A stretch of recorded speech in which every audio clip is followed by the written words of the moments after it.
Hey, everybody, welcome to Conversations in Ken's Cafe. Hold on, I just had a pop up block my screen. So, guys, this is a new daily thing that we're going to be starting going forward. This is our first guest. Adam is an amazing guy. He's growing commercial hemp and selling CBD products outside of Las Vegas, guys, like growing in the desert. So, Adam, I'm going to let you introduce yourself and tell the people your story because it's an amazing, amazing story. Yeah, absolutely. Thanks for having me, Ken. I'd love to share my story.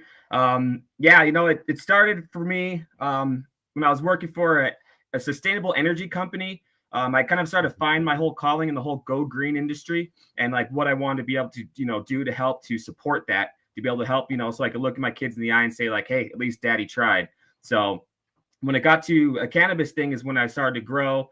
I had to first kind of find my vision. I had to get a place in the property place to kind of go to and everything. And the first thing that popped up was like living in Vegas and working for the solo company. I found out of a small town outside there, about an hour away from Vegas, where you could have your own well and you could have your own property and line and stuff. So, I kept meditating, praying on it and seeing that it feels good to actually be happening. And if I could actually get the flow of things going and be able to get a property out there, being that this is my first job and I've only been working it for 2 years, that's actually making a good income other than working with my dad out in the store that he had and stuff. And this was the reason why I found myself in Vegas, really.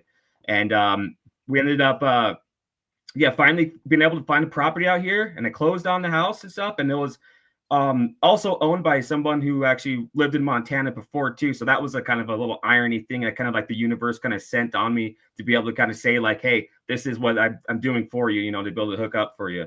And right when I got the place, I knew I wanted to grow something, but I wasn't even sure much about cannabis. I didn't know the difference between hemp and marijuana.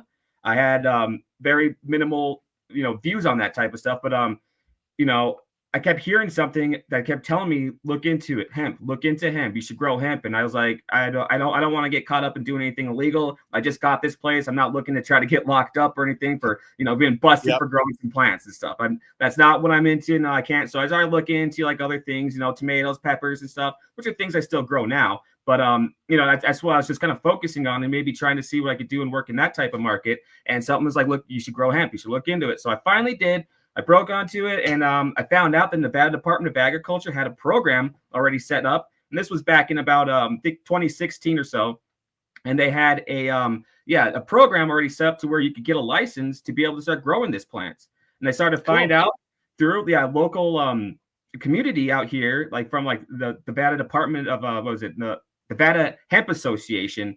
There was like one of those already set up. So I was able to hit up the person there. He started to introduce me to a bunch of local farmers that were also growing this stuff legally. And then that's when I was like, yeah, dude, this is what I got to start doing. And I started to look into it. I started to research it because I found out there was different types of hemp strains, things like CBD out there and all that. And so I started looking into doing my homework. And then I found a really great book. I don't know if anyone ever heard of it, but it's called The Emperor Wears No Clothes by Jack Herrera. This is what it looks like. So this book changed my life. It's literally the Bible on hemp, and it shows you all sorts of references that you'll need to be able to have like that are actually like studied references, something like that are, good references to be able to have. But that book really changed my life. It showed me that there was that difference between hemp and marijuana and how we've been using it ever since we came to this country.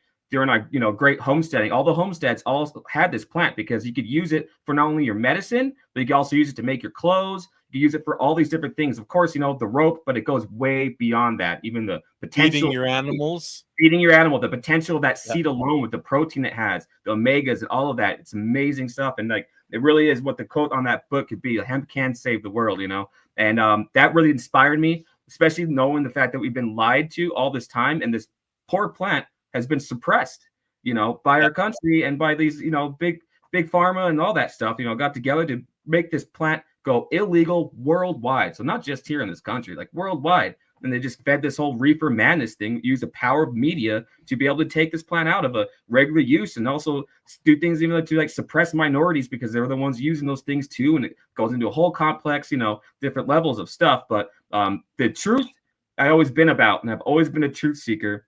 And this plant, seeing that it's been lied about, made it to where I had to flip the dress, and I have to do my part to help flip the dress and push what I can to do that. So that's basically what my story is. And then also, a lot of different parts inside there that I had to cut out to keep it short, but it's quite a story. Well, actually, you could have went the long version, brother. We got the time for it. But so Okay. were you into organic farming before this? Like, where did you start in your organic mentality?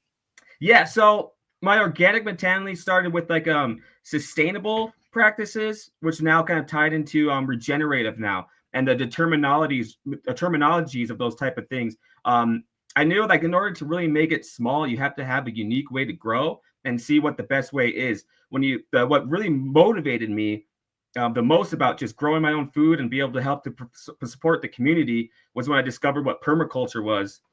Most of this stuff was just found from researching online. So I had to look up my stuff and just constant researching. When I'm passionate about something, I start getting into it. I start grinding it and finding out information about it. And, growing out here in the desert, there was no information on. I even went to our local extension agency, and they would just be like some people that are like, growing a tomato in their backyard, but no one really actually doing it on like a farming basis where like multiple plants or anything. And the advice you get, they just say kind of a little bit what they did, but not even like you should use like a shade cloth, things that you have to do to protect this plant from the dry and arid, heat, and how to keep it cool and all that stuff. So I had a lot of trial and error as when I was doing it. So when I first started to get into like, the whole organic farming, the whole regenerative stuff was based off of the practices that I was finding, showing that like this is important to be able to make and grow your own food, because one of the biggest ways the big pharma has been killing us is through all these GMOs and stuff, genetically modified plant organisms and stuff that they've been growing mixed with the most poisonous stuff in the world, glyphosate, which literally kills your microbes inside your gut, just like it works to kill the microbes in the soil. And they make it where they're injecting these like strains, these hybrid strains in with that stuff. So a lot of our food is all poisoned, and it's really sad, and it slowly kills us or makes us sick. Not really wanting to kill us, but keep us sick. So then what do we have to do? Buy more medicine from them, and all that. And just seeing the whole chain of how this whole conspiracy works, which just kind of blew me to where I'm like, I wanted to change it, but I can't just go out there and change the whole world. What it starts with is your own backyard. Change within yourself, within your own community. Doing that is really like the most important thing. So that's what I started to do. And that's where I started to set up a system. We call ourselves a hempstead, set up like a farmstead out here.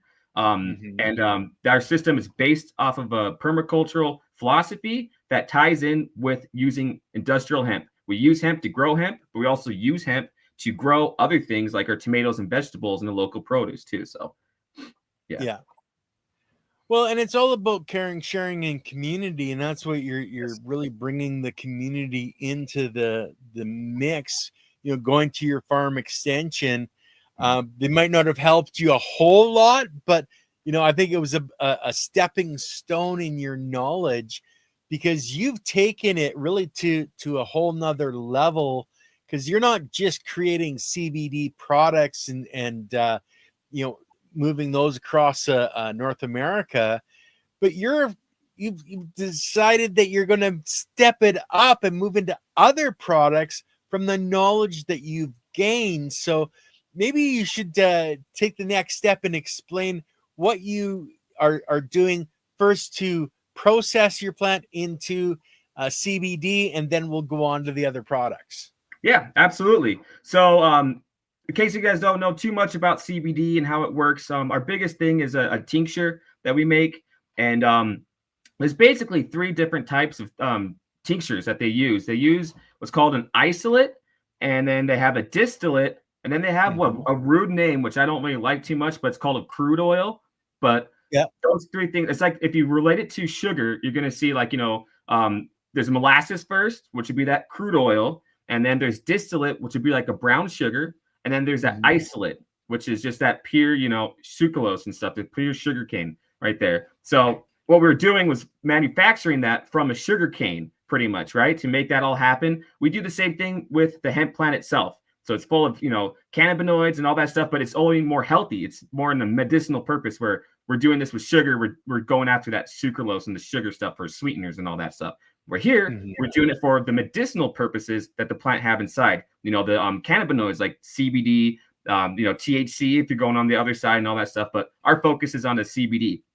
So if you look into the plant and all the medicinal properties that have in it, you're going to find that there's 100 plus different cannabinoids, and we only figured out a few, and we're unlocking them daily every time the more research happens in this. And also that's just the cannabinoids, but there's also the terpenes that have their own type of medicinal properties as well. So my whole point was, when I was working with people out here in the farms, working on how to cultivate it, how to do extraction, which I had like 4 years at least plus, before I started doing my own thing, I had that 4 years. So I pretty much did schooling, hands-on schooling for this. And since you can't really go to school for it, anywhere else, but I started to get more hands-on on this. And like I was working for the extraction companies and started to learn about like what's really in the plants and everything.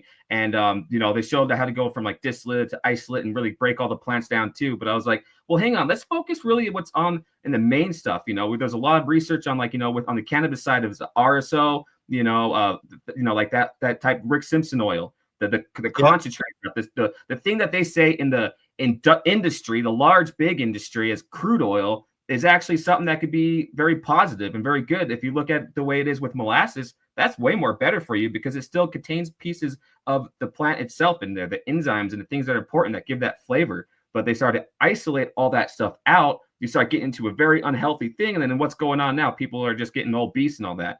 Now, that's not going to happen with the cannabis plant because a cannabinoid is much different than what like sugar is, again, But with the whole cannabis side is, why are we going to just take out all that stuff and then just only go for one variable like the CBD? The plant is meant to work off of itself and with all the different cannabinoids and, tincture, terpenes and all that stuff together. It works synergistically within itself. So the more we're able to keep the plant as full as possible, then the more better we're going to be able to do, for your health issues and all that. Well, yeah, because whole plant medicine is better than just distinctly one, component out of it.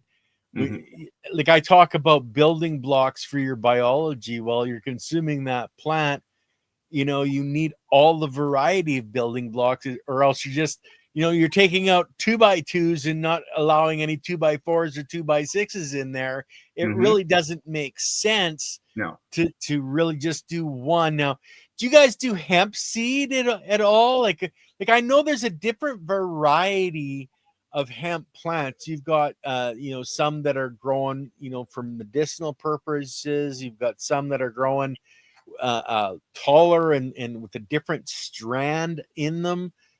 For cloth or paper production. There's so many different things that hemp can be used for, but are you just growing one variety, or are you growing and playing with all of them?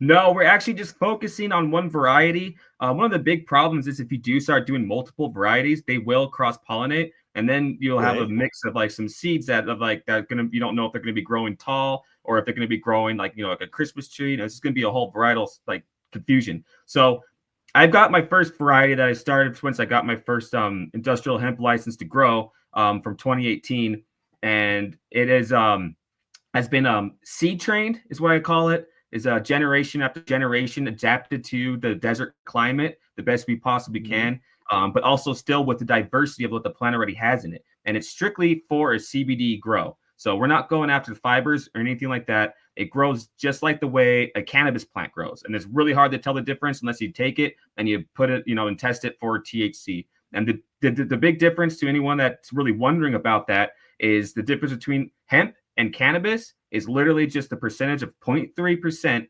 Once it's less than 0.3%, it is then by the Farm Bill identified as hemp. Any more than that 0.3%, it's now of THC is now cannabis, I can't say cannabis because they're both cannabis, but marijuana as we know it. It has too much THCA in it. But Shawnee's she's saying, seed train to the desert. How many seasons did you have to go to train your strain to grow more in your environment? Like from the first year to now, what differences did you see, or in, etc.? Yeah. So we started to see a little bit more of a consistent height, like a good average plant's usually anywhere from between about 3 to 4 feet tall, which that's what we're kind of going for by about three, like a good 3 by 3 is about like what we're seeing on average too. They might be a little bit shorter and stuff too, and they still are varying in height and everything too. So that's still not really locked in there. We did start to see more of a consistent color form. Right before harvest, we wait for a good frost to hit or like some cold weather to come in. That'll start changing these plants into a beautiful purples and just all sorts of greens and everything like that. Like it's just gorgeous during harvest season. So I'll have some pictures of that. I think I have some also on my YouTube that I did, but I didn't really advertise the video. But if you guys check that out, you can be able to see me doing the harvest time video on that. Yeah, and it makes all these beautiful colors. So we started to see more kind of a consistent also smell in a lot of them, because it could go from like this sweet smell to like this really piney kind of smell, and like this, the diversity is still all there, which I like to kind of keep. But what we want to make sure is that we're keeping the ones that are doing the best. And then when we see like a good tall, strong plant with really good cannabinoids, good terpene smells on there, and that's what we want to go for. Like this one looks like it's doing the best, so we'll start kind of like getting that one to seed up a little bit. And then taking those seeds and then growing them again for the following year. And they still not, it's not totally, balanced. We still have plenty of diversity, which I think is important from the medicine concept of how we do it, to have that diversity, because the more the plant has diversity, the more it's going to be diverse in its cannabinoids and terpene profile. But as long as they're staying the same, to keep that under that 0.3%, then we've got a good kind of consistent thing when you combine them all together before you do your extract and stuff. So well, and growing the same seed from the same plants, your best plant, season after season, you are really keying into your environment. So you did mention shade cloths. What other things do you need to do in a desert environment that you can share with us for growing, not just a hemp plant, but any plant? Yeah, I would love to. So the biggest thing that we have, as far as a shade cloth goes, this is what's crazy about this plant. I don't usually grow under a shade cloth when I'm growing my hemp plants. I usually do it outdoors and let them just adjust fully to the whole weather, and just that full sun that they'd be getting over here. They'd be sweating these terpenes like crazy, and like they're able to take on this heat as long as you're keeping those roots wet and cool. But their body in the top, these guys that could take on like this 100 plus, like even 120 degree heat in this desert. So it's like, let the plant do its thing underneath that sun, why it can, but using the shade cloth, they would get way taller, and it's almost like you can't even handle them how big they get. But I like to grow them underneath the sun. I like to make sure that they're maturing and developing. I think there's something about the amount of sunlight that they get and the UVs here in this local spot that actually add on to its own terpene profile that's different from anywhere else, so we're getting these kind of a desert strain that's a little bit more resilient to heat, also a little more resilient to drought than the average plant is.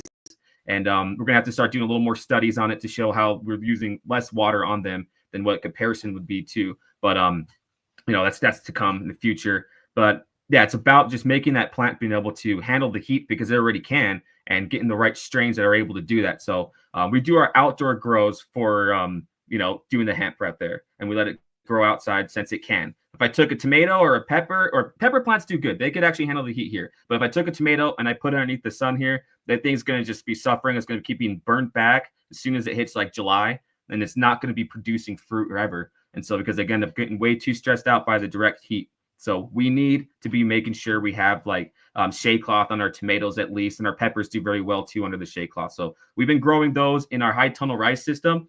We have a pretty large high tunnel rice system. It's a 30 by 100. So most are like 30 by 40 or so, like a little shorter, but ours is huge. And I definitely bit off way more than I could chew when I ended up getting that. Maintaining it, changing the shade, the covers on there and stuff, the see-through tarps and stuff. I had to change it at least 3 times because no one ever told me that you need to strap that down, because we get some crazy desert winds that come through here. And when they come through, they come blowing, like they'll take that and just like rip off chunks of it and stuff. It's just a big bad wolf who blows hard here, and he huffs and he puffs and he blows stuff down. Anytime you build something, he's going to come around and he's going to test that. That's what agriculture is about, though. You're always going to have these like failures, but then the failures are always wins, because you're learning something. You're learning something for the next year and stuff. So Yeah, as far as growing, yeah, you definitely want to make sure you're protecting your plants from the elements that are weaker, such as a tomato, and it can't handle the full heat. You got rodents too. Like just because this is a desert, that does not mean that we don't have vermins. You know, like rabbits and all that stuff. There is life here, believe it or not. So we're not completely making it so terraforming the whole desert and stuff, but there is a life that starts coming around while you're growing these plants too. That's what I really liked about doing the outdoor grows with the hemp, is because I get to start seeing natural plant life that kind of start pop up, really unique kind of flowers that come around here, especially around like in the springtime after we get our rain, and working with this, working synergistically with this plant as they're growing together and stuff, and also seeing like other things, like we get this little like kind of pheasant birds, they're called chuckers, and they'll come in here and they'll like drink from like some of the drip lines and stuff, and it just like being able to support the local ecosystem, this local desert ecosystem we have, is one of our big, huge parts too of our permaculture philosophy in our farm here too. So, well, speaking of permaculture philosophy, Shawnee wanted to know: does morning dew get collected off of the tunnel?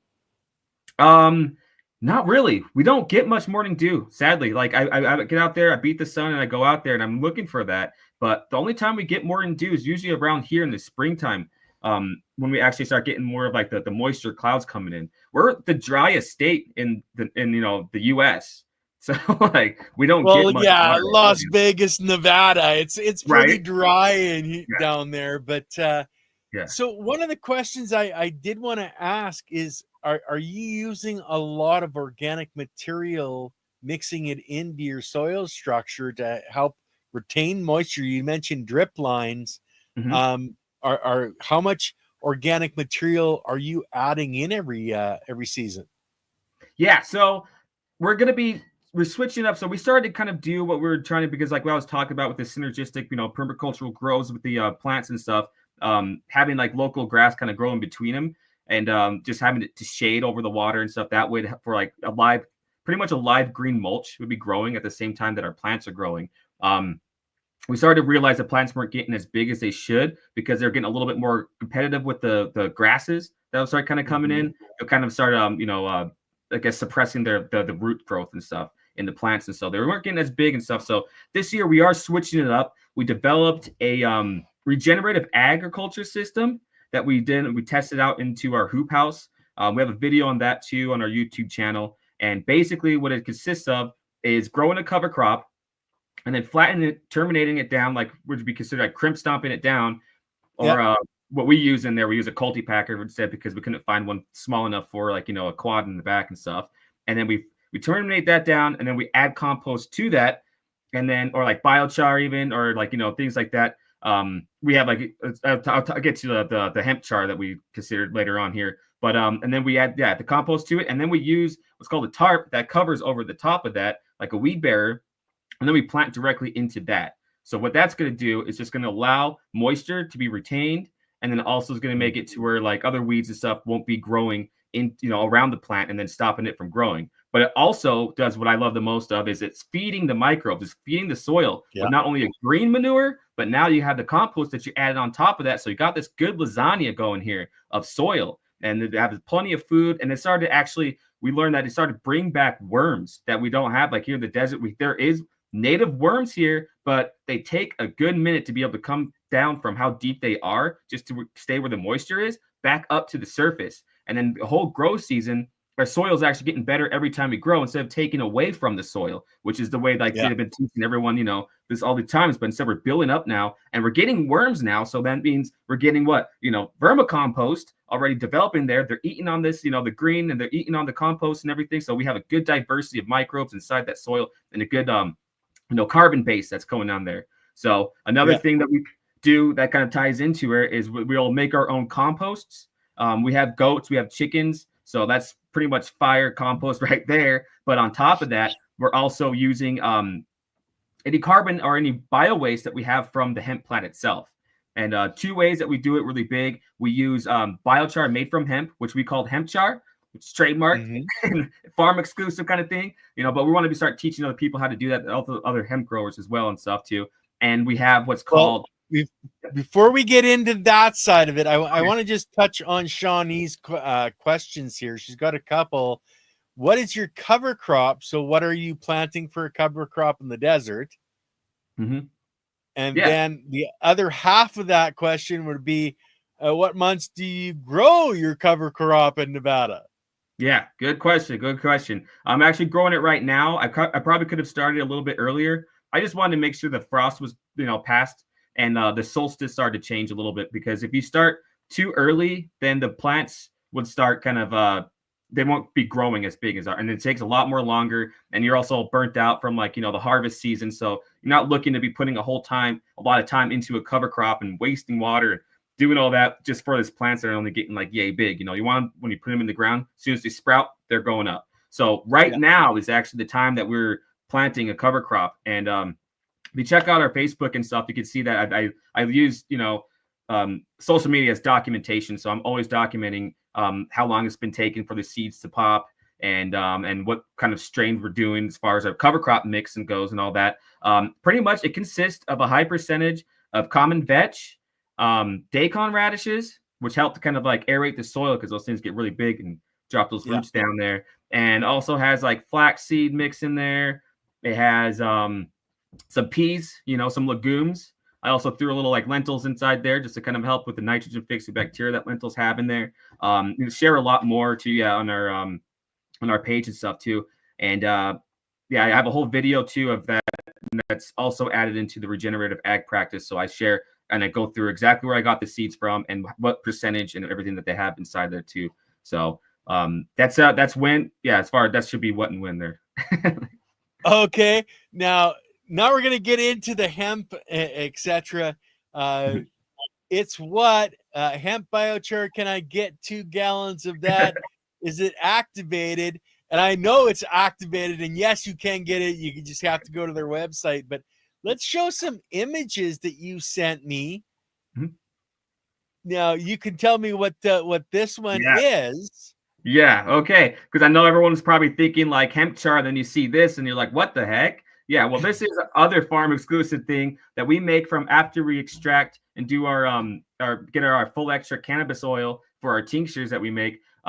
We actually, after the spent biomass is done, a lot of places just throw this away or just compost it that way. Instead, we take it and we make it into something that's even more potent called bokashi. So hemp bokashi made from the flower. We have exclusive as called hemp kashi.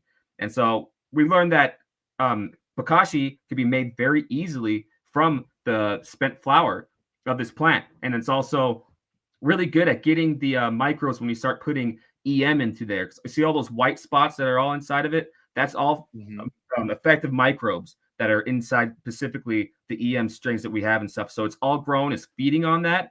And this is a picture of when it's ready, where we can start actually putting over there to dry it and stuff too, so we can make it into a product. We use this stuff everywhere for all sorts of composts. I usually use it for like the kitchen scraps after we're done harvesting the plants and stuff. We go in to get greens and stuff, cut those up. The stems we throw into the thing, and then we instantly cover it with some of the hemp kashi, and then we take that and we put it into a bokashi bin itself. So we got a little hemp kashi bin that we're using too. And then the juices from all that stuff that breaking down when it ferments all comes out, and we use that, and we have a nice hemp kashi tea. And we use that to be able to grow more of our good produce and more of our plants even and stuff too. So we use hemp to grow hemp, and it's kind of like our big, huge model there. And we're also using hemp to grow our other produce as well. And the theory behind it is that there is micro traces of cannabinoids and terpenes still in that.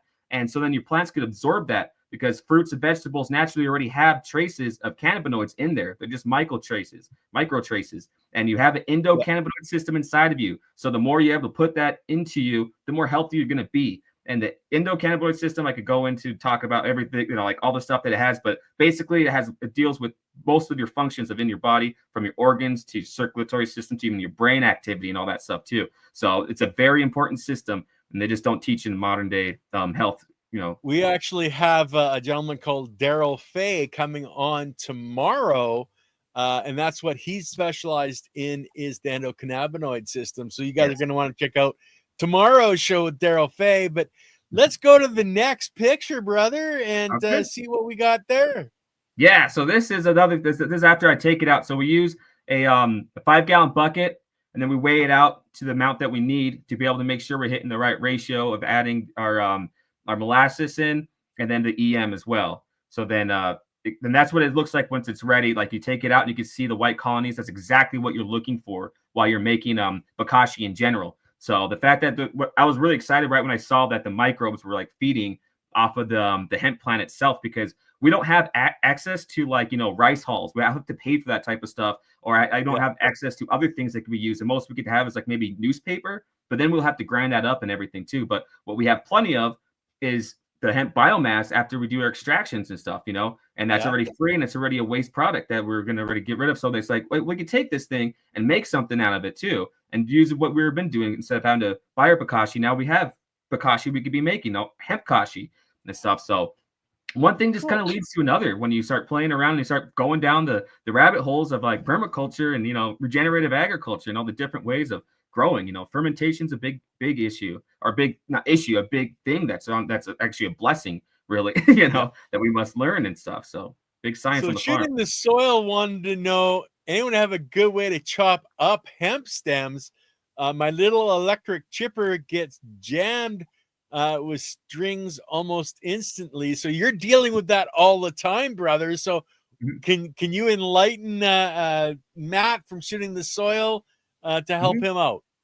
Yeah, I got my gas chipper. I would say probably want to go for a gas one. Electrics, I don't think are going to be strong enough to really to run good enough to be able to do that. I have a what's the one? It's like a 250cc or something like that, but it's a Predator, and I got it from like Harbor Freight. So like, I don't know if you're familiar with local stores, like tool stores here, but Harbor Freight's a place to get cheap tools and stuff, and they have one. If you look in the Predator series, that one's a good chipper and shredder, and yeah, it is going to still kind of clog up a little bit, but you're going to get a pretty good mix. I had from like a few years ago when I was doing some experiments of trying to make some hempcrete, of the process of having to sift out and like grind up the stems and stalks from the CBD strain that we have. The other strains grow really tall, and so you could use a good decorticator to be able to break those up and separate the herds from the bass fibers and stuff. But the type of strain that we grow, like we have a big thick stalk, and then we have a bunch of little branches that's all coming off. So the best thing to do is just kind of mix it all up in the chipper, and then shred that up, and then you got to sift it all out to really do that. And it's a lot of work on separating the herds from the bass fibers that way on this type of strain. So that's why for me, it's just like, well, it's better just to put it back in the soil and shut the carbon loop by just either making some, hemp char or hemp kashi out of this stuff, But yeah, I would suggest to get a gas powered chipper. Like I'm looking into the Predator series too. If you want Harbor Freight, that should be affordable, and you can also find them on Amazon and all that too. Well, it's always better off to have an upper grade machine if you can afford it. Yeah. And yeah, I bought a gas chipper here a year ago, just for doing the down wood on my property. But let's go to the next picture, and you can explain what the heck is that looking like. Yeah, that's the finished product. And so like you'll see like a lot of times the color of it kind of got changed. It's getting a little more dark. So that's showing that's fully fermented and everything. And that's after it's dried. And that's the finished product of hemp kashi. We're just what we're probably going to start doing when I start launching the sales of it, it's going to be sifted a little bit. So it just looks a lot more cleaner. It can be a little powdered. And then I could keep the bigger stuff myself and use it in my own soil and stuff. But I'll be selling a sifted version of that. So is that a seed that's sitting there? So you're going to be sifting those out for people, right? Yes, exactly. So just because of that too, they can't have like seeds or things like that. But those seeds are most likely dead because if we do like the wash that happens when we're taking out the cannabinoids. We use like an ethanol process, and so they're soaking in that for 15 minutes, and so they should be pretty dead in like 95% ethanol. There shouldn't be any reason why they'd be popping up even after that, So it's sterilized that way too, and then we put in those EMs, and then that's what we're working with and all that too. So yeah, we'd be sifting all that out though, but that's usually the raw material. That's what I use on my farm, just like that, where I just feel like even having the seeds in there and stuff, having the oils that they have in there also helps out some way too. Well, there'll be live biology inside of the seed as well. So that's always a benefit. Yeah, but unfortunately I can't risk because maybe one of those seeds just might pop in your stuff, and then all of a sudden, I don't want to put that in anymore. Exactly. So this is your biochar? That's our hemp char, yeah. That's after we grind it up. Yeah, that's so after we kind of we use our chipper a lot for different things. We have to clean and sterilize it so then we're not mixing anything else into it. But when we start doing our char and stuff, that's what we will switch over, clean it out, and then start throwing in the char and stuff to be able to make it going. And we're activating it with the same stuff. Our hemp char is activated with EM. We're working on different types of activational blends with it too. And also just selling it as a char too, if anyone wants to activate it themselves too. So we have those options there. You can have it with what's activated with our own to also with what you want to. And I'm probably going to be offering a different a sifted version of this, and then the unsifted, and then the ones that are like less than eighth of an inch or so sifted powder to ones that are larger than that. So then just kind of see if people want that, because it's kind of the process after we sift it. It's going to have that too, though. So yeah, that's it. It's a beautiful thing. I wish the camera zoomed in more on by what's in my hand in the background, but it's really it's good stuff. It's a little blur on that spot, but yeah, in the background you see that's what it looks like. It's chunks and just bits and parts and stuff. It literally, when after you take it, it makes a form, which I think in the next picture it shows us before we break it up. So if you want to go, yeah, this is what it looks like. So those are the stems, the stalks. You can see even at the top there, that big log there. That's one of the ones that grew really big that we probably got the seeds from, because it was a massive one, and we want to save that because that looked like it's doing the way. But yeah, those stalks are so big, man. They look like wood from tree, but they're just lighter and like that. That's all pure like carbon that we're going to be able to put back into the soil, because these plants, they absorb CO2 like crazy, and then being able to put that right back in the plant, that's some carbon right there that we're really restoring and putting it back into the earth the way we need to. But there's also like a diversity of it too. You see the smaller stems and stuff like that down there, and it just looks gorgeous to me seeing it like that. And then you just take it, and you should hear it sounding like glass as you break into the part, just making like beautiful almost wood chimey glass sounds and stuff. And then you take that and you got to wet it down a little bit. We like to always hit it with some EM and a mixture of like water and EM while we're wetting it down before you run into the chipper. So then it gets activated that way too. But also just you have to do it, otherwise it's going to just get so dusty and you're going to get covered with all this black charcoal, and you don't want to get like black lung from it, So wearing a mask always when you're doing it, but wetting it down is going to help with that while you're chipping it and everything. So yeah, that's good stuff. Well, last week when we had Quatamok on, he was mentioning when he's doing his wedding at the end of the quenching is what the term he would use. He's using a different product that puts on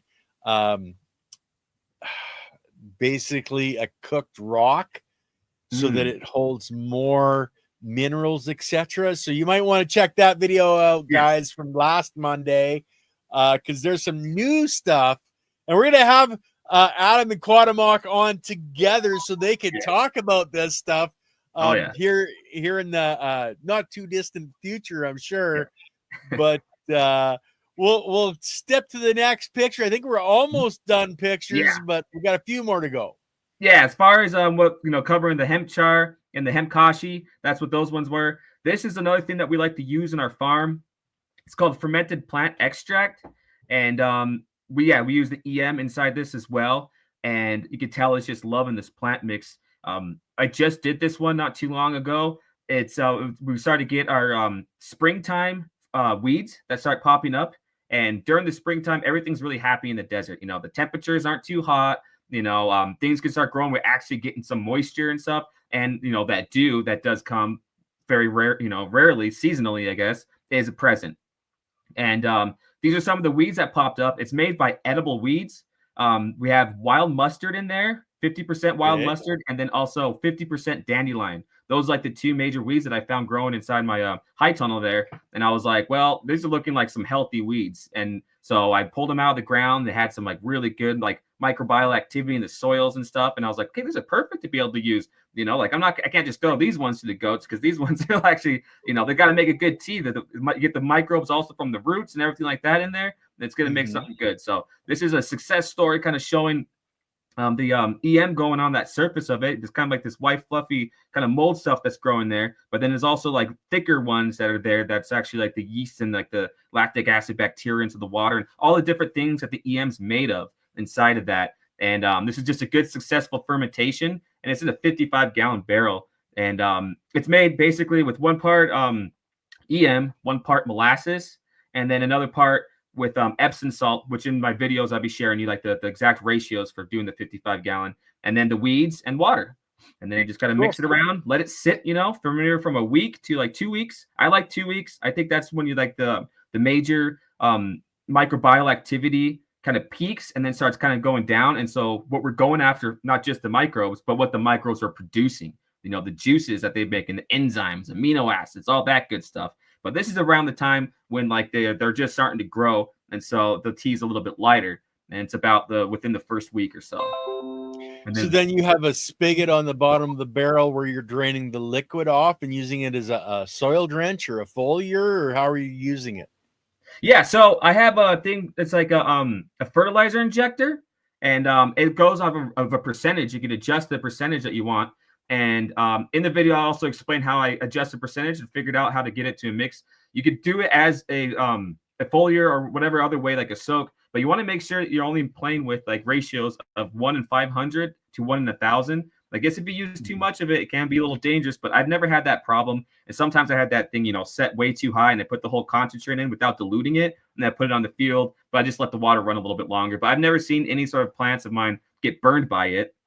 But I think it just won't benefit because the microbial flow or something like that just won't be right for it to be able to absorb. So, yeah, I mean, also 1 in 500 to 1 in 1,000, that's a pretty big ratio, and a little goes a long way. So that whole 55-gallon barrel right there is going to probably last me the whole growth season, and some of my field out for the hemp too that I'm growing and stuff. So I definitely want to do more experience. I definitely want to do more experience just with male plants that pop up. We use feminized seeds, but that we feminize ourselves, but there's usually like still going to be males popping up somewhere.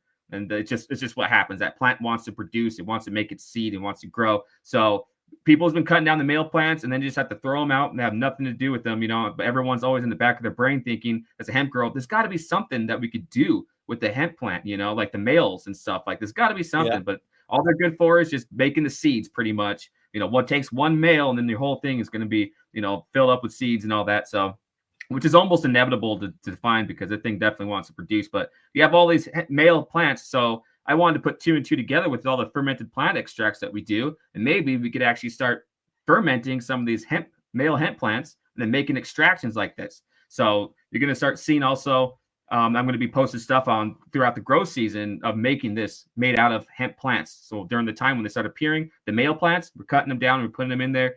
And in theory, they should be making plenty of nitrogen to be a good fuel source for those microbes, and also have all the nutrients already that we put into the soil absorbed into them. Now that's going right back into the soil there too, and helping to kind of close that loop a little bit too. Plants feeding plants, brother. Yeah. It's what they need. Yeah, like it's almost cannibalistic in a sense. Yeah, well, that's what Mother Nature does. She drops that plant right where it grew to help benefit the next season of plants, the next generation. Their babies need that extra nutrients, and mom and dad give it to them. That's right. Yeah. So, yep. Yeah. So this is more of it. This is just more of the pictures, some more of that like fuzzy white mold and stuff. That's all good stuff. That's all the plants breaking down. You can see even like the plants losing their color a little bit differently. And at this stage, it smelled like a little bit like kind of like a canned spinach. Like, like even when you can stuff, it kind of in a sense ferments inside that can and it absorbs in order to preserve itself there. So, and you can also see, I think that's a bug on the top there. So some of like the bugs and stuff in there, that's fine if there's bugs in there. That's just going to feed to the fermented plant extract. Their shells and stuff, they have good calcium inside of them. So once they die in there, their carcasses are floating in there, it's gonna just feed to the microbes and stuff, and it's gonna add to your tea. So in ways we have yet to understand. Oh yeah, well, people add insect frass. Well, you got the insect frass going on right there, guys. There you go. So yeah, don't have to shake off the bugs or anything. So yeah, and then this is going into 2 weeks here. So you can see we got a lot more of everything, really. Yeah, we got all those colonies there. I believe it's a lactic acid bacteria and the LAB there. Yeah, the molds, and then the white, that dark white. You can kind of see the lines going through there. There's darker white. Here. Yeah, That's lactic. That's a good stuff right there. I love to kind of get Quatamoc's exact words because he probably knows exactly what it is. But I just can see like the lactic, the white molds and the yeast and stuff. But even in some of these white molds, like there's darker spots, like little circle round spots that are on there. And that's right there. That's the yeast and stuff that's developing. And so like that's a good fungi that's developing in that. So it kind of blew my mind in the video. I didn't open it before I turned on the camera because I wanted to see the surprise live and stuff. And I haven't done the fermented plant extract with results like this where like there's that much activity on the surface, just boom, covering the whole thing. So you could tell they were very happy on their food sources, whatever it is and stuff. So It's crazy. So I think the next one just had some close-up shots here. Yeah, some a little bit more, but you get the little dots there, the yeasts, and you also got the white mold just digesting the plants, and also that good milky froth there. So lactic acid bacteria. So just covered though. So this is a very successful fermentation. I'm using it actually on my cover crop because I have a lot of it, and it started to make that thing blast up. I'm in about a week and a half, I believe, and I'm at maybe about 7 inches or so for the top of it. So a week and a half of growing, and it's like only at 7 inches. It's at 7 inches already. That's just showing how good it's working. And I'm also using it for the pots I got going on there. My goal is to also just make as much produce to be able to make salsas, because I cook with a lot of salsas, and it's important for me to be able to, if I'm going to grow good, I'm growing to be able to eat good, grow good, eat good, so, and that's kind of the whole philosophy behind us. Besides our CBD products that we take for pain, and like good sleep and all that too. We also make sure that we're eating good too and making our salsas and, eating what we grow. So, and that's the way it's supposed to be. That's right. That's right. So this is more of the same things and stuff, but just in a different spot. You can see the bubbles there, the right stuff.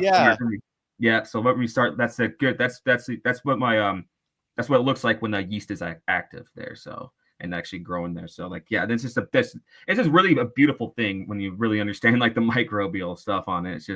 It's so active. I just never had it be this active before. And then I think that's about it for the pictures, but. I did went over right before today and went into my garden. I checked on it, and then all that activity that was on the surface there has actually died down, and then they're kind of going more dormant now. So that's also another sign showing that that's when I usually like to wait to be able to use it. But I harvested that a little bit earlier, like most of it.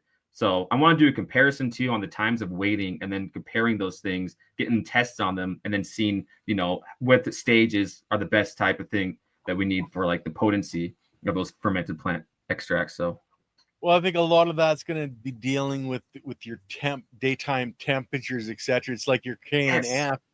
It really changes the length of time, the temperature. Like for me to do water soluble calcium up here outside might take 7 to 10 days, where in Vegas it might take 2 or 3 days because of the different varieties of temperature. So it's really hard to really focus in on testing, because you would actually have to record the temperature, the humidity, etc., and really dial it in for testing to really make a definitive knowledge-based analysis of what should be and shouldn't be. Yes, I'm glad you brought that up. The temperature is perfect right now. I think that's why it's doing so well. And I also use a blanket. It's in where I'm using it at, which is in the high tunnel and stuff. But I put a blanket over it just to make sure no other lights are really hitting it, and it can still kind of breathe through that blanket because the material's not too suffocating or anything. And but it seemed to make a big difference. But temperature is a big thing, because usually 4 or 5 days, that's when I'm getting the most microbial activity in the summer. But here, it was taking a little bit longer, that full week. And then after that 2 week period, it gets all that activity going the top. And then it finally just gets so overwhelmed that it starts dying down after the 2 week period and stuff. So you're right. 100%. The temperature does make a big difference. So do you use your nose a lot to know when things are getting to that point? So describe what your nose tells you to go through the different phases, the start to the middle to when it's basically finishing. Yeah. I love fermentation. You know, I even do my own beers sometimes and make my own wines and stuff. So my nose is a lot different than what like the average person's nose who's not used to these type of things. So even with my kids, like I be like, I smell it and I'm like, oh yeah, look at this. How you know it's starting to smell that, and they'll smell and they'll look at you and like look and be like, what's wrong with you? Why you make me smell that? You know, like I'm like, no, that's a good smell. That's the right thing. So yeah, it's important. Like as far as like when you first started to smell, like I was mentioning a little bit earlier, it started to kind of like get like a canned spinach kind of smell that was just kind of like, you know, like wet plant that's just been sitting there like salad that's been in the back of your freezer or fridge, you know, and then you kind of forgot about it. And then you're like, oh, we do have lettuce. And you pull it out and then you're like, oh, that's not good. And you kind of get that little whiff of that smell. It starts kind of like that, you know, but a little more fresher than that. It has a little more of a fresher smell, but and then it starts kind of getting to be where it's like that rotting salad a little bit there. But you could also kind of get the smell a little bit from the Epsom salt and also the molasses, kind of make it a little more sweet too. And then as the time is going and when it's actually first done and those microbes actually start dropping, then you got more of like that the fermented kind of just like almost, I wouldn't say sour, but like tart in a sense, kind of a smell like that. It does kind of have like a little stink kind of thing to it, but it's not like the straight like death smell, like, you know, like something went wrong or anything, but it does have that, there's like that little bit of it. But that's part of the fermentation, and it takes some practicing on knowing and just training the nose to what it's trying to go for, because it's not now going for something that you're going to ingest. It's going for something the plant's going to ingest, and so your nose has going to tell you, okay, well, what would the plant like? So it's making up its mind for something else other than you. Yeah. Well, when it has that nice foresty smell, you know it's done, because that's what Mother Nature says is optimal. But I'm just gonna bring up your website for a second to show guys. You know, this is the website, and they've got all kinds of different stuff. There's the high tunnel you're talking about. Yeah, that's the year we grew in the high tunnel, and those things got all the way up to the roof, and that was like in 2022, I think. We grew in there, and and the roof is about 20 feet tall, and those are hitting those things easily.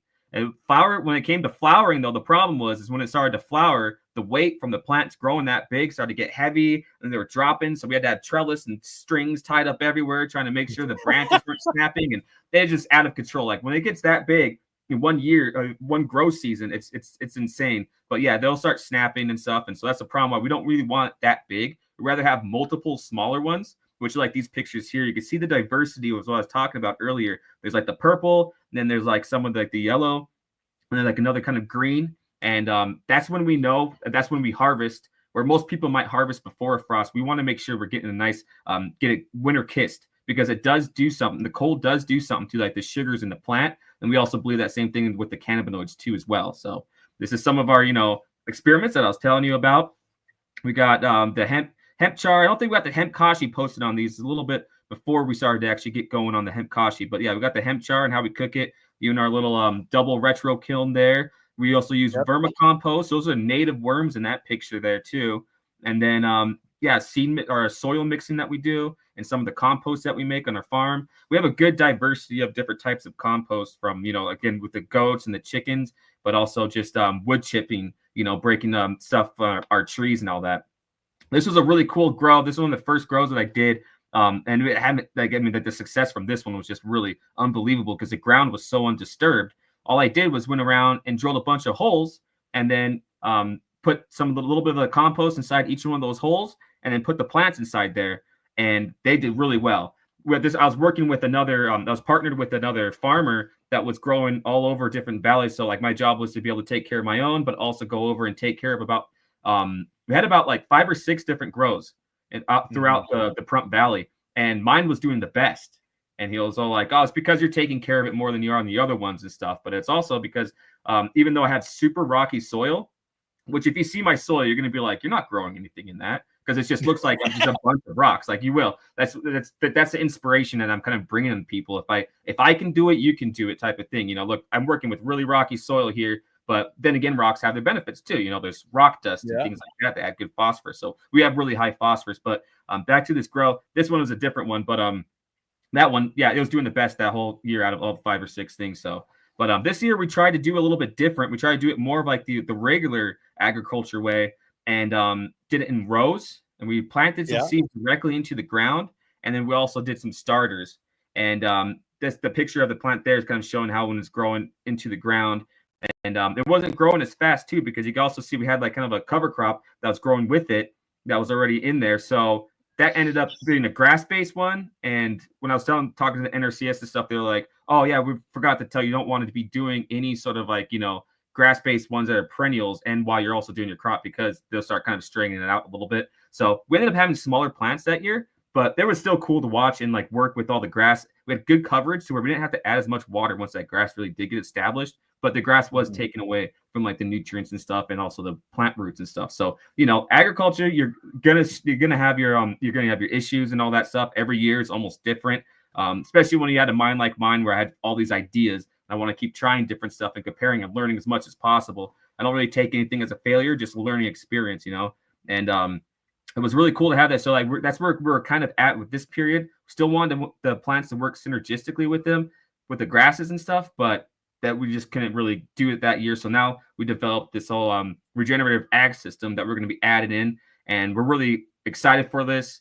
It should be a big, huge ways, and we're probably going to get like the ultimate results, is my prediction on this stuff. So these are I know that the more leaves you have, the more plants you have, the more roots in the soil you have, the more energy goes to the biology that's in the soil, which benefits all the biology, all of the plants in the area. So abundance, like the chop and drop, the crimping, that's what you should be doing with those grasses. A mulching mower to add organic material. Like I'm looking at your farm, and all this rock and not soil. It's more of a dirt, a compact clay, sand. I can't wait to see in 5 years when it's beautiful, black, lush, soil in the middle of the desert, and everybody around you is going, "How the hell did you do this?" Yes. Yeah. And the regenerative ag system is just going to make so many years happen so much faster after every single grow that I'm going to be doing. We're doing it in rows. So I'm going to be keeping the natural ground in between them, about I have about anywhere from 4 to 6 feet of natural ground in between the rows that I'm going to be starting to condition. You can see up here how I did it all. Like I just progressed the seeds, and use a tiner to kind of dig in, and then I use a rake to put down the seeds in there. And it was a good success as far as planting the cover crop and stuff. But the problem was I had to use a lot of water to be able to water that whole area. So I'm taking care of the whole spot instead of the spots in the rows that I'm going to be growing my plants at. So we broke up our rows to be a little bit different, to where we're going to be focusing on the soil that's right where the plant is and where that's growing. And then we're going to have a line and and leave like a native, whatever's going to grow inside there. And then have it again, and do a few rows like that are separated. So we're only going to be focusing on that portion of where the plants are going to go in the ground. That's going to help us to save on water a lot, and then also resources in general of having to, compost all of that, or put stuff down there and mitigate the soil on that stuff. And it'll also give us a good comparison too, because then we have untouched ground there in the middle. This is what it used to look like, and then you look in the row, and this is what it looks like now. And so that's where we're going to have those big build spots there. And so I'm excited. We don't have to till it. We had to till like the first time I did this, I ended up tilling it, and I broke so many tillers because of all those rocks, and my farm equipment was just getting damaged and stuff. And then all of a sudden I started looking to no-till, and I'm like, we don't even have to be doing all this. I'm wasting a bunch of money, a bunch of energy having to till. I'm like, we just build up the ground and add compost, add soil, and just do like a nice lasagna in layers, and then like harvest so things don't grow, and then put our plants inside there to make those grow that way. And then it'll take care of the microbes, and they'll just build the soil. And every year we're going to do that. We're going to try to even do cover crops in row crops, in a row strategy. So then we'll grow that out and then terminate it, chop it down, and then put more compost, and then layer up, and then cover it up and start putting the plants in the middle of it, and just keep doing that year after year. And then, like you said, 5 years from now, it's going to be exciting to see the difference too with those rows, how they're going to be built up. Then you look over on the side, and you see like that desert, just rocky stuff there too. Which I'm hoping by not disturbing the ground, we're going to bring back good natural plants too, like that were there before I decided to do the tilling thing, which is sad because we did have such cool like plants that I haven't never seen before in the middle, but that's kind of went down after the tilling, that's the thing about tilling. It does affect the soil like that. It does. And they got a little bit mad too, because then the weeds we started to get were like more thorny and more like, pokey weeds. We got some sand spurs. We got like this thing called goat's heads, and we never had those before. And those started to pop up. So yeah, sometimes if you disturb the ground and it doesn't like it and it gets mad, it's going to let you know.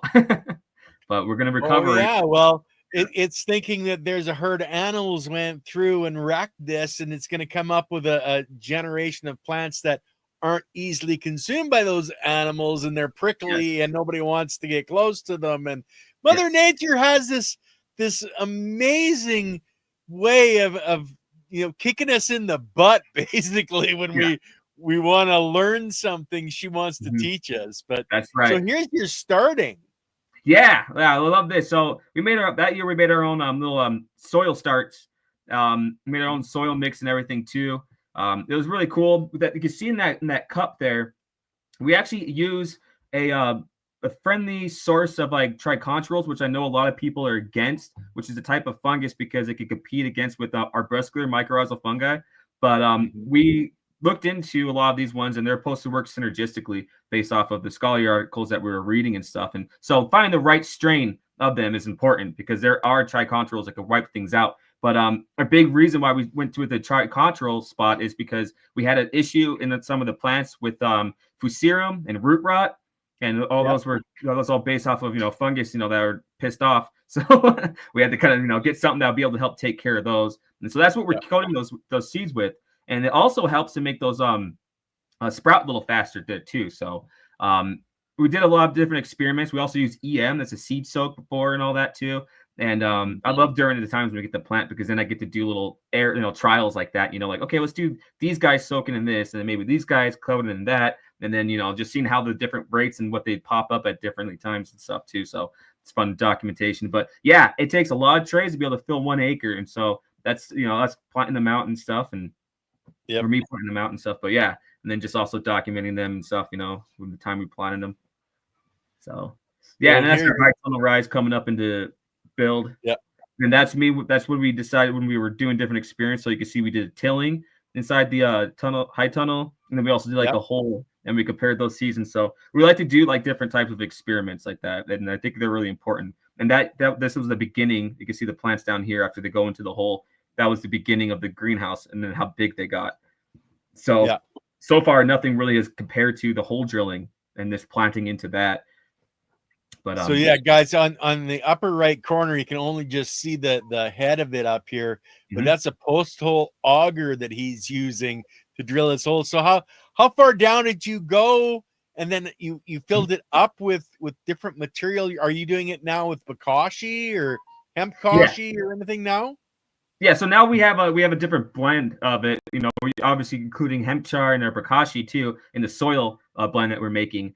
We like to use a good concentrate, like like our compost that we have by our house. We use vermicompost, and then like all the stuff too from like our coffee grains and like from eggshells and stuff, because our chickens are laying like crazy and all that. And we have that kind of breaking down into like a vermicompost pile too. So I like to always take just like the worms with the worms and everything in there and all that compost and put it in, and then just mix it up with whatever blend of also goat manure and all that. And then we use like a little bit of what are they? Sorry.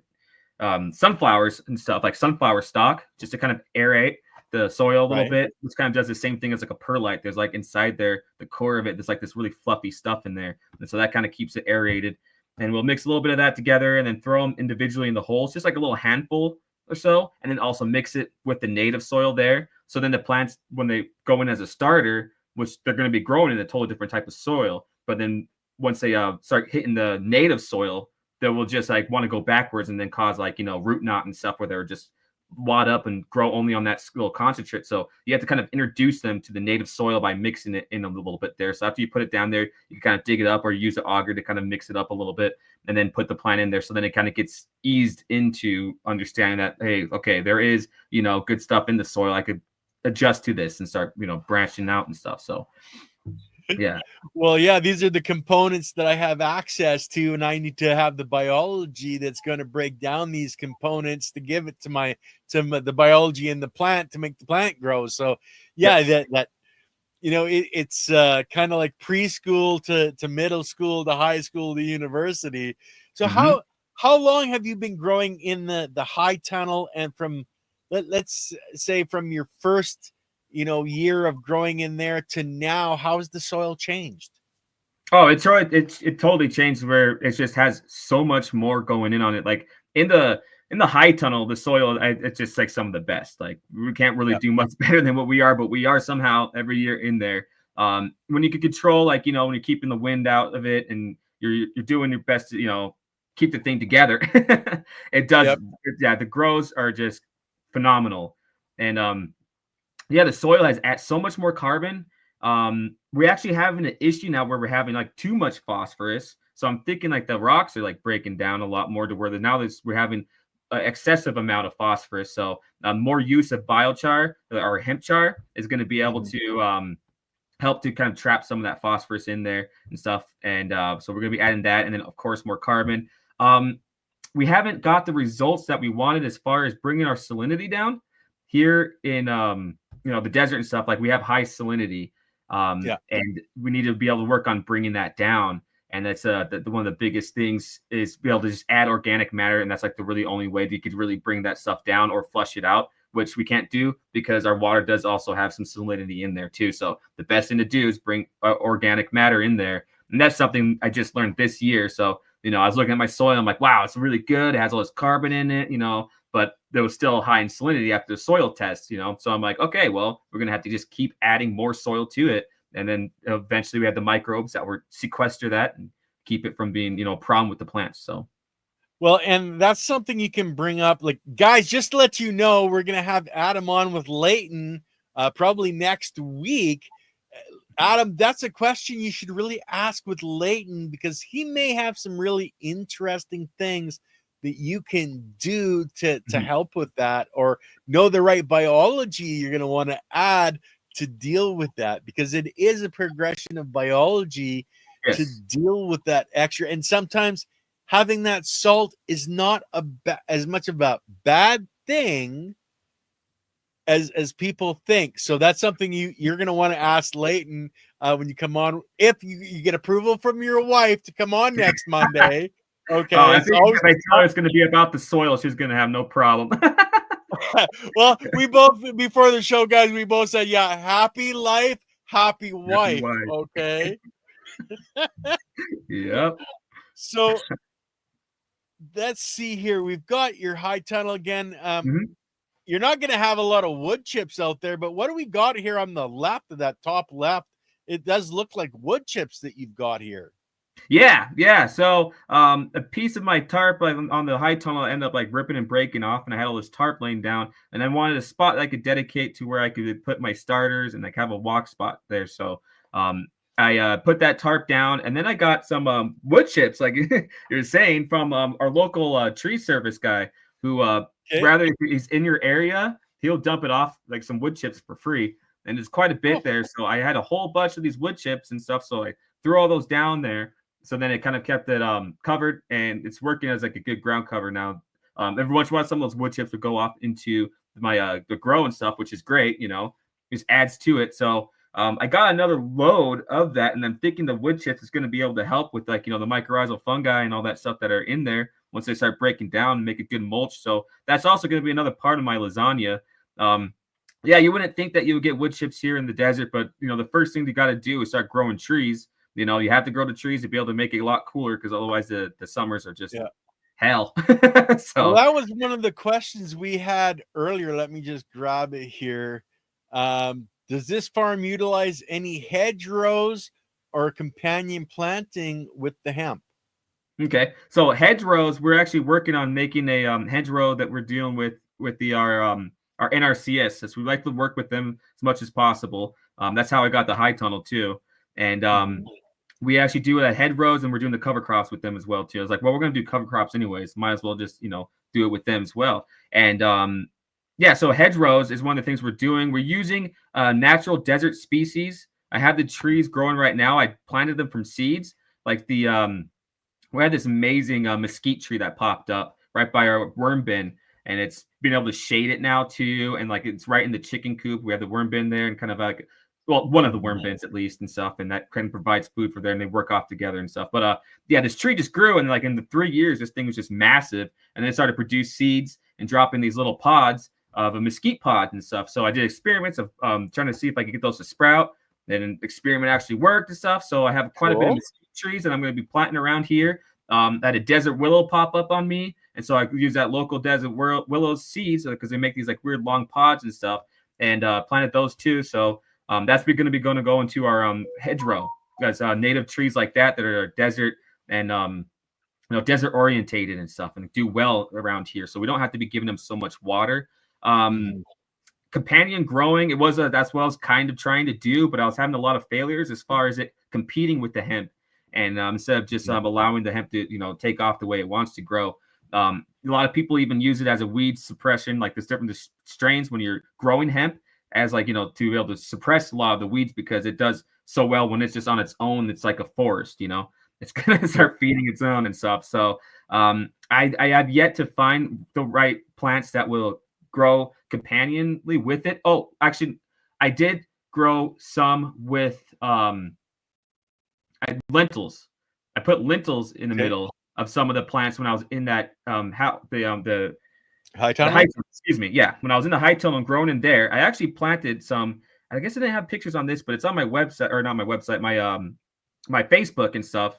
And we put lentils in between there. And one of the things that lentils would do, they'll start growing a little, but as soon as it starts getting hot, they would start dying really quick. So they weren't competing at all. They grew and then up to maybe about, I'd say 4 to 6 inches. And then they just died off because it got too hot, and then the hemp just took over. So then we had kind of like this little bit dead lentils, green manure down there, and kind of a little bit of a mulch, and it helped out. And yeah, they started to take off, and we're going all big and crazy. So that was what most we learned in companion growing. So is lentils really well out here in the desert. Well, yeah, because as soon as they turn into green manure and mulch, it's protecting your soil from having the desert sun wick that moisture off. So the more you have of that, the better off you're going to be. So are you going to continue doing say the lentils, or even like the daikon radish you mentioned? There's a lot of plants that won't handle the heat that you could have start to grow and then compost as a mulch right there. Are you looking at that more and more, or?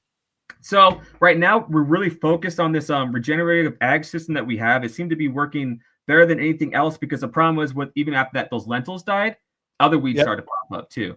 Like even though these plants get big and they start growing, we still get plenty of weeds or something that's be able to survive in the shade. We started to get some like viney stuff that like it's like a crabgrass or something like that, and they'll just go through. And like even when you try to tarp it and try to keep that down, it's like still living and looking for a little hole anywhere to be able to pop up. We got ivy and stuff just kind of going nuts and looking anywhere to pop up and stuff. So there is all these other types of weeds and problems and stuff, to where like right now we're going to be focusing on regenerative ag system and just trying to suppress that stuff. So then we can get rid of those weed seeds and whatever it is that's in there. So then we could start maybe planting some things that we want, like the lentils with it and stuff. So eventually we'll love to do more companion growing, but it's taken a lot.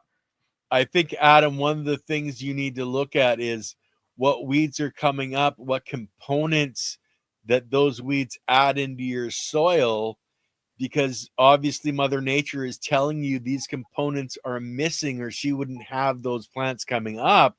So that's something you should be putting in your barrel, letting them grow out, put in your barrel, put the nutrition back onto your soil, and you might see that those weeds don't come back because you've taken care of the deficiency in your soil.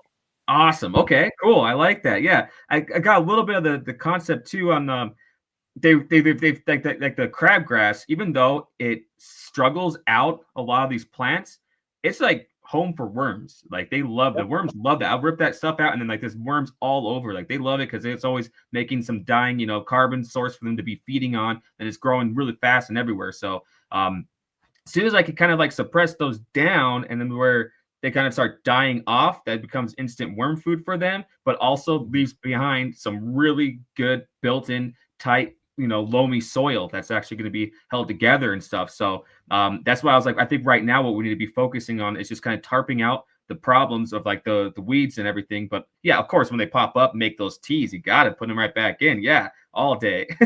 But now yeah, you're showing in the image we've got up here, you're showing, it looks like a honeybee, a mantis, you got, ladybugs. So this is your IPM. Are you introducing these?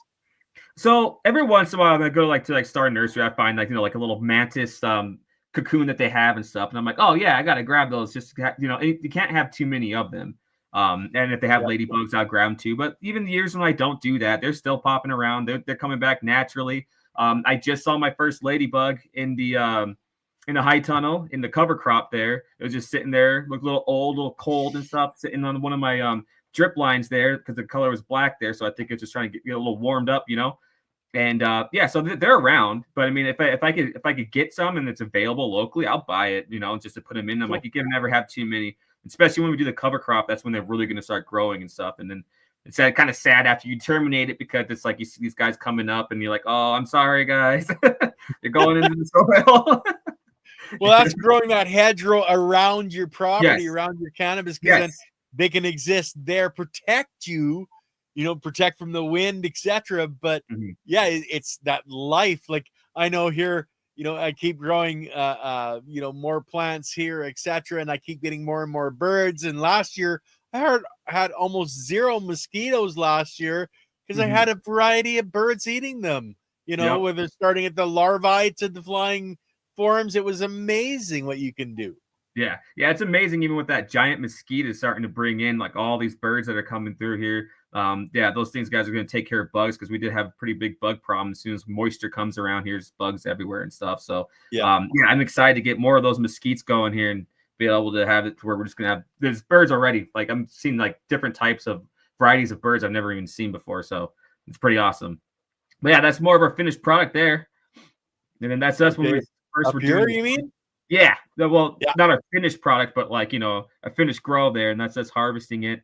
And just take care of the buds and stuff. I mean, it's just beautiful. I love harvest season so much. It's just the funnest time. Like it good smells, and you just like get to really bask in what you've been working your butt off for the whole year. But this is our fruits and veggies too, and that's when we first started to make those pots that we have, and we even put live worms in our pots, and they're all still alive and everything too. Yeah, we do like a lasagna. We also have a local source of zeolite. So besides the hemp star, we were putting zeolite inside our soil mix. And of course, the goat manure and the chicken manure. And we were just kind of lasagnaing it all up in there. And and then like after we put the plants in there, then we'll mulch it with like the wood chips and stuff if we have extra. And that's been working really well and keeping the moisture inside there and keeping the worms wet. And it's been getting some pretty good results in the pots now. Well, we also have fabric pots that you have here. Are you finding that it gets too hot, because they're black? Would you be better off with a different color or something? Like I know I'm having Tyler from Grassroots Fabric Pots on Friday. I don't think these are these Grassroots pots or just normal fabric pots. I have no idea, honestly. I ended up getting them from one of the guys I was helping them grow. He just had a lot of extra ones, and they were like big 50, to 100-gallon bags and stuff. And so he just kind of unloaded them on me. I was like, well, I could probably put them over here, and I was just kind of be resourceful and using them. And they breathe pretty well. Like if they get wet, then the water will start kind of coming out. As far as them being black, though, they're made of like kind of like a very porous material, to where they're not really heating up too much. It's just they get dry really fast around the edges, especially when the sun, I have to like water almost every day on the pots. Yeah, they get hydrophobic on the edges. That's one of the things Grassroots took a look at that, and they're actually putting a plastic on the inside so that you don't have that. So you do lose the air pruning of roots, which is one of the reasons a lot of people use the fabric pots. But because they're putting the plastic inside, you don't have the moisture loss, so your edges don't go hydrophobic. That's one of the problems that everybody has with a fabric pot is when they start to the edges dry out too fast and the water just pours through. So they've taken care of that, and they also have ones where they have no bottom, so it connects directly to the soil, but it holds you upright. So yeah, you might want to check out the show on Friday, guys, and find out more about grassroots fabric pots. Yes, I'm definitely gonna have to, because if I want to switch these out and stuff, they are getting pretty old. They're used since like 2019 and stuff. So and there is parts in the bottom you can see that they're kind of like, I don't even know if they have a bottom anywhere anymore. I mean, they have worms and stuff like they probably took out the bottom somehow, even though they don't eat going down. But I think the bottom's probably just not there anymore. Maybe like some of the natives came up from the ground or something like that, probably ate the bottom out. Be my guess, because some weeds start popping up on the sides and everything, like as if like there isn't a bottom. But yeah, I'll look at it, get new ones and stuff. Oh, pomegranates. Yeah. Oh man, now Lily was saying earlier that when you were talking about making your own beer and wine, that we were going to have to come down and visit you. Well, pomegranates are one of my absolute favorites. So yeah, you're in trouble now, brother. I'm telling you. I was gonna say, you're gonna get along with me, man. I did my first palm wine, I call it, even though palm wine is different, but the pomegranate wine that I make, and yeah, man, it turned out pretty good. Nice, good tannic taste onto it and everything, man. Yeah. This year, the pomegranates didn't do that well. Last year, they did phenomenal, and we had so many just off of 2 trees, and then we have like 2 more that are on the side that are younger that haven't produced that much, maybe like just like 4 or 5 a year, and then they're gonna start taking off here after I finish trimming them up and stuff. But yeah, this year the sun and the heat came really early, and I don't know, we've been really feeling that whole solstice time of the sun, that it's at like, I guess like the north and south poles of the suns are supposed to flip, and that's supposed to happen like any time now. And right before those flip, the sun's like at its just most right now, and we're feeling it here in Vegas, like where it's the hottest, and it's been messing a lot of stuff up. So the pomegranates here, I mean, like everyone around here usually have a pomegranate tree, and yeah, not much people got much of a harvest at all this year, just because they just got all messed up and popped too soon. They just weren't liking the heat or the environment of how it's growing this year. But last year was perfect. So well, and you never know, because like I've been telling people for a long time that it's not that Mother Nature is always seeking balance, and our planet was knocked off of balance. And as she's coming back, and she is it, because you can,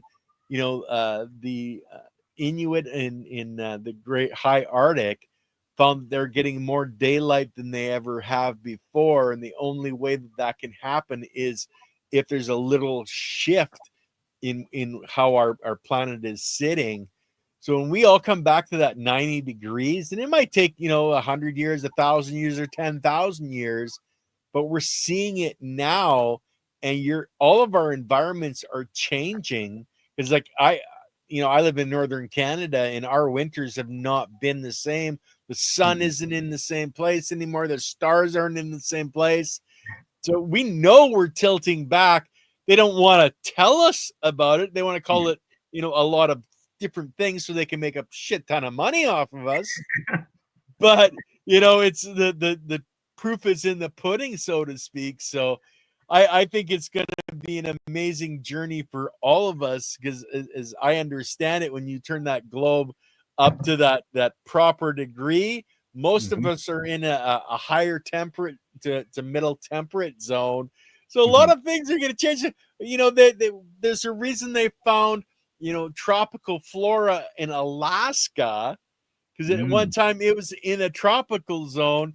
So, hey, if Alaska goes back to the tropics, I'm looking forward to it if I survive that long. So anyway. Yeah, right? Exactly. If we last that long, then our planet's a very old planet. And yes, it has its phases, and we've been through. I mean, like, there was even a whole time when the earth that was on the planet, before trees even existed, it was all covered by mushrooms. And there's this big old tall, meter, like 15, 30 meter tall mushrooms, like, because it needed the to do that. mycelium started breaking everything down. That's how we got to the point we are now. Because I tell people about the predator prey model, where you have to have, the prey species, which is your bacteria, before you could ever get up into the fungal stuff, because they didn't have the building blocks. You had to have those building blocks the foundation.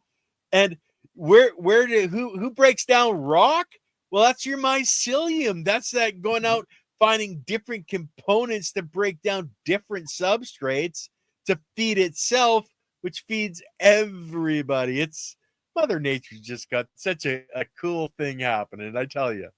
Yes, yes, it does. And I love learning it every single day. And it's just definitely was my calling. I felt, I was like, I always just wanted something to where I could be happy and there'll always be different, diverse, because I knew I could do anything and be happy at it and be good at it. But I'm like, I want something to be able to fully use all of my talents and everything that I have in me.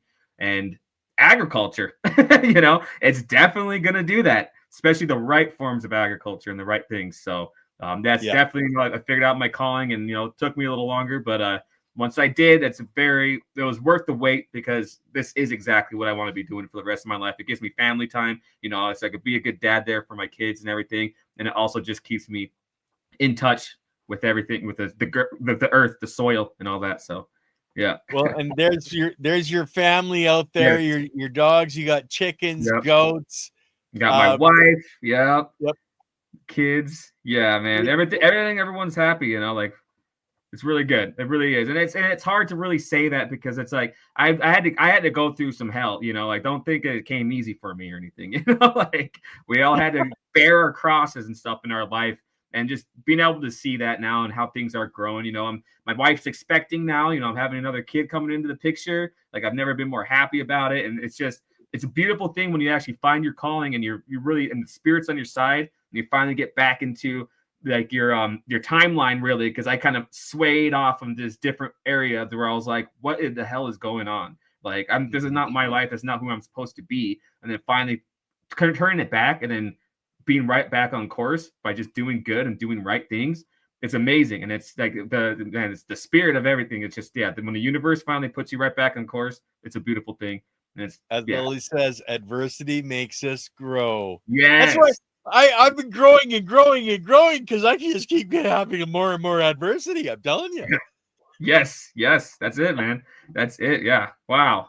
And congratulations to you and your wife, by the way, as well. Thank you, silly Lily. So anyway, guys, we're going to be turning it off here right away, because we've got Leighton Morrison coming up in just over a half hour's time on The Soil Matters. He's going to be talking about his life and his journey to get to the point where he is the soil expert and the biological expert that he is. So you guys are going to want to tune in on that. We've got Daryl Fay, as I said, on tomorrow, talking about the endocannabinoid system. But Adam, thank you so much, brother, for coming and sharing your journey and what you're doing. And I know you're coming back. We're going to have you on with Leighton probably next Monday as well. But Adam, I'm going to have you on as a co-host. I got to get you and Quadamock on together, because the amazing conversations that you guys could share just by bullshitting with each other, it would be just, I just sit back and go, I'm just soaking this in. I'm a mushroom. I'm a sponge. Give it to me, baby. Yes, I'm looking forward to that talk with Quadamock for sure. And also, Leighton, that's going to be a good topic right there. I'm going to have to hit it on. So, yeah, absolutely. Okay, I'm going to let Adam have the last words. Adam, I don't know if you do choruses or anything like that, but I don't even know what to say. Okay, well, that's one of the things that you can look into for the future with the wife's approval. Okay. But what last words would you have to somebody that wanted to grow in an environment like what you're growing in, in the high desert of Nevada? Mm-hmm. What is the last advice or the first advice you would give to somebody? Yeah, man, if I could do it, you can do it. I'll give you a peace of mind of just, understanding the variables and the things that you're having to work with, and also how resilient this plant really truly is. And it will tell you what it needs. Like, anytime there's something wrong with it, there's a whole book on being able to identify what it is that's going on with it, and how the leaves itself, those fan leaves and stuff, will actually start communicating with you. And pay attention to your crop. The more you put in there, the more you're going to get out, for sure. Show us that book again, Adam, that got you all started. Then read this before you do anything else. Okay. The Emperor Wears No Clothes by Jack Herrera. You can find it free online. Like it has a free ebook online and stuff like that. The information that is about getting it out. And that's what's really cool about it and stuff. I went over and I bought actually a hard copy because I'm like, well, this is pretty much my Bible here, you know, for the plant and stuff. So this is an important book I would definitely say to read if you want to be inspired and you want to see and the truth revealed. This is the best book. And like his son too, I think it's Dan Herrera. I'm probably getting his name wrong, but he's also continuing to make another one. They're going to be coming out with another season of it or another edition, I guess, just to make sure like an upgraded one for it. So check that out. I would definitely look into that before you even try to do anything hemp. You want to make sure you're on the right spirit. And if you can't relate or find good information out of that, then you might be thinking about twice, like maybe I'm just after the money or something like that. Which the money is really not there, man. I live humble. Like I have a 2-bedroom, 2-bath, you know, manufactured home. Like we're not big and stuff. Like if the money was really big like that, then maybe I'd be living bigger. But no, I'm humble as heck, and I like to keep small stuff like this, and keeps me closer. Keeps us all closer, you know. All right, guys. As I said, we got Leighton coming up in a half hour's time, so you're gonna want to come back on, check that out, and Adam, thank you so much. You're an amazing guest, and I'm going to have you on as a co-host, as I was saying. But guys, in our chat, love you all. Don't forget to share and subscribe, etc. You guys know the routine. So, guys, I'm going to end the stream, and we'll see you in a half hour.